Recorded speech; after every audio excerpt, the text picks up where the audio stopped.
ہوئی ہے؟ تو سب سے پہلے تو سندھ ہائی کورٹ کا میں شکر گزار ہوں کہ انہوں نے میری اپلیکیشن پہ میری پٹیشن پہ فوری طور پر فیصلہ لیا. جو ایک ایلیگل ایک ایف آئی آر درج کی گئی تھی, اس کا مقصد صرف اور صرف جو ہیومن رائٹ ایکٹیوسٹ ہیں ان کو ڈرانا تھا, دھمکانا تھا, اور جو قانون جس کو حفاظت دینا چاہیے شہریوں کو, اسی قانون کو استعمال کرنا تھا.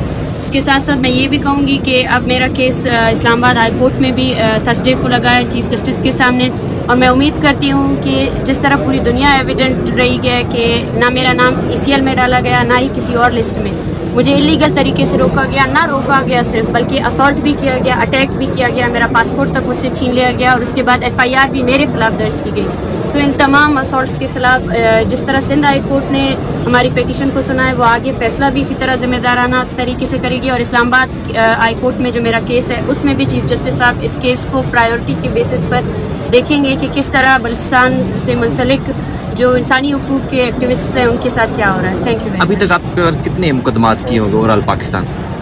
دیکھیے ان کی تو گنتی نہیں ہو سکتی ہے, کیونکہ مقدمات کبھی سامنے بھی نہیں آتے ہیں. یہاں پہ وہ رول آف لا تو کبھی بھی فالو نہیں کیا جا سکتا. جو لانگ مارچ ہم نے کیا تھا, اس لانگ مارچ میں ہم اپنے پیاروں کی بازیابی کے لیے نکلے تھے, لیکن ہمارے اوپر ہی FIRs کیے گئے. اور اس لانگ مارچ میں سب سے مجھے افسوس کی بات یہ ہے کہ ایسے مسنگ پرسنس فیملیز کو ڈالا گیا, سائرہ بلوچ کو ڈالا گیا, جس پر 2 نہیں بلکہ 3 مرتبہ غزدار کی کورٹ نے اریسٹ وارنٹ اس بچی کے نکالے ہیں. کیا آپ کو ہم اریسٹ وارنٹ نکال رہے ہیں کہ اگر آپ پیش نہیں ہوں گے تو ہم آپ کو اریسٹ کریں گے, اور اس بچی کی اسٹڈیز ابھی تک متاثر ہے. تو یہ عدالتوں کا عالم. میرے اوپر خود کی شاید اب مجھے گنتی بھی یاد نہیں ہے, آدھے درجن سے زیادہ تو FIR لگے. اور سب سے افسوس کی بات یہ ہے کہ وہ FIRs کبھی پروڈیوس ہی نہیں ہوتے, ان کو سامنے ہی نہیں لایا جاتا, جس میں ایک طریقہ کار ہوتا ہے کہ آپ اگر کسی کے خلاف FIR کسی بھی اسٹیشن میں درج ہوتا ہے تو اس بندے کو انفارم کیا جاتا ہے کہ آپ کے خلاف کوئی FIR ہے, تاکہ وہ قانونی چارہ جوئی کرے. لیکن ہمارے کیس میں یہ ہے کہ جتنے بھی FIRs درج ہوتے ہیں وہ ہمیں انفارم بھی نہیں کرتے ہیں کہ آپ کے خلاف کوئی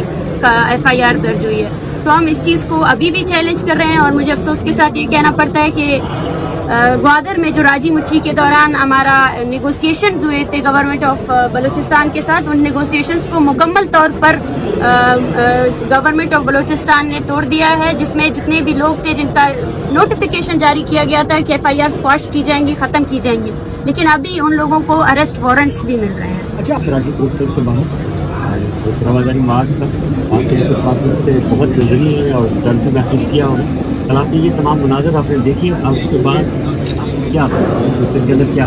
دیکھیں, جب اظہار رائے پر قدغن لگتی ہے تو میں نے ہمیشہ یہی کہا تھا کہ جو ان کا جرائم پیشہ جو افراد ہے, جرائم پیشہ جو ادارے ہیں, ان کے جرم جو ہے نا کبھی بلوچستان تک محدود رہے ہی نہیں, وہ ہر صوبے میں موجود ہے. اور جو کل ہوا وہ فاشزم تھی میرے خیال سے, کیونکہ ایک طرف ایک پرامن طریقے سے مارچ, جس میں اگر اس کو ہونے دیا جاتا تو شاید 1 گھنٹے یا آدھے گھنٹے کے بعد وہ ختم بھی ہو جاتا, لیکن جس طرح ایکٹیوسٹ کے اوپر, جس طرح افسوس کی بات ہے صحافیوں کے اوپر لاٹھیاں برسائی گئی, تو اس چیز پر جتنا افسوس کیا جائے اتنا کم ہے. لیکن یہ ہم سب کے لیے ایک سبق بھی ہے کہ اب یہ جو فاشزم ہے, یہ جبر ہے, اس کے دائرہ کار سے اب کوئی بھی شخص, کوئی بھی فرد نہیں بچا ہے. تو ہم سب کو اس کے خلاف منظم طور پر اتحاد کے ساتھ آواز اٹھانی چاہیے.